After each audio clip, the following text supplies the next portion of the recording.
Hello. Now, if somebody said, let's spend a lot of money to make this country better for everybody, that would be a good idea, wouldn't it?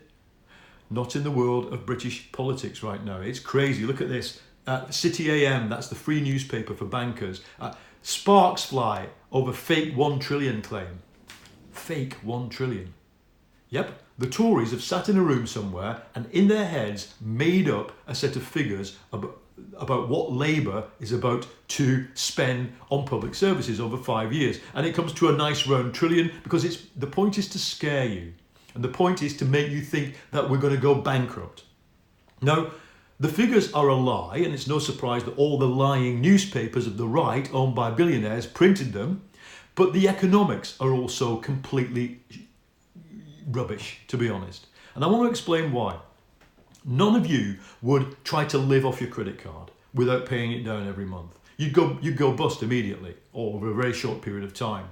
Now, on that same principle, both Labour and the Conservatives say we don't fund short-term spending out of borrowing if we can avoid it. Over a 3 to 5 year period, you've got to balance the books. So whether that's paying for more nurses, for doctors' pay, for what the costs of your local council are, that comes out of taxation. And Labour's really clear. It will tax companies, rich people and property speculators so that your kid can go to university for free. That's the short-term spending. But this trillion is not about that. This trillion is about long-term borrowing and spending. And here, you've got to think of it not like a credit card, but more like a mortgage. People who might worry about a 20 grand credit card debt, and you would, think nothing about getting a mortgage for 300 grand. Why?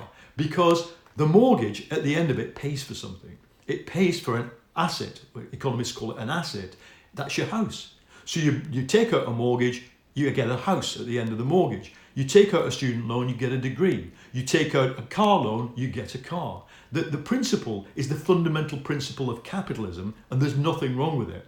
Now, what Labour has said it'll do is borrow not one trillion. It says it'll borrow over 10 years, 400 billion. To do what? To rebuild the country, rebuild the transport infrastructure, build hundreds of thousands of new council houses and houses for social rent, and just improve things.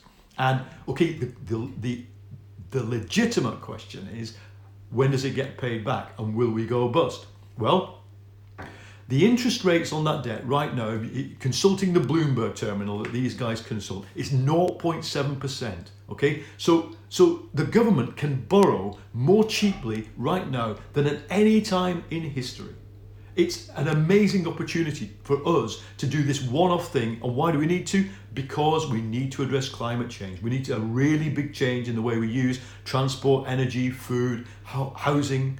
All has to be renovated. So we're going to need to borrow to do it. Will we go bankrupt? Well, the interest rates won't bankrupt us.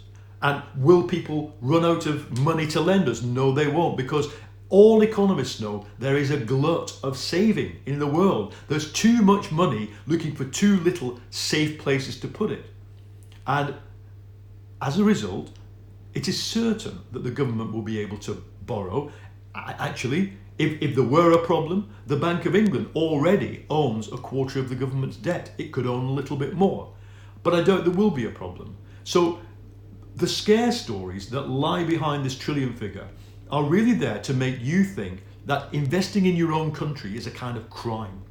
And why is that? Because for the Tories, although they now agree we need to borrow more and spend more because of austerity has flatlined our economy, they don't understand, they don't even accept the logic that long-term borrowing to create a better society is a good thing. We do. We in the Labour movement, we on the progressive left, we do. And that's why this election is going to be about two visions. It's about a vision of taking out a mortgage, yes, to get something at the end of it, which is a better society and a planet we can live on.